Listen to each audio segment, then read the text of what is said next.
and spoke about the dangers of what was going on in the federal government at that time, with some provisions that were passed in a 2012 National Defense Bill.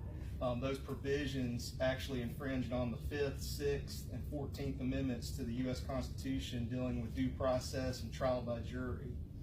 Now, last week was the 803rd anniversary of the signing of the Magna Carta, and that was the first time that it was actually that habeas corpus was actually written and acknowledged by a king. So this has been something that's been continuing. I've watched our U.S. Senate for the past 6 years, every year, a bipartisan efforts to try to fix this problem.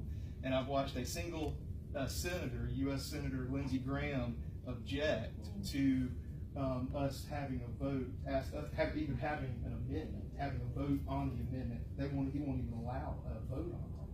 So it's completely unacceptable for this to go on. And so I put this resolution in. What it does is it calls on our state legislator to recognize the duty of South Carolina to interpose itself when there's unconstitutional usurpations by the federal government.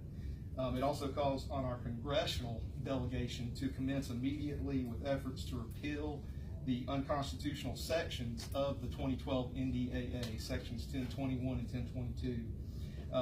And it also calls on them to not only repeal it, but to pass legislation that supports due process and the right to a trial by jury.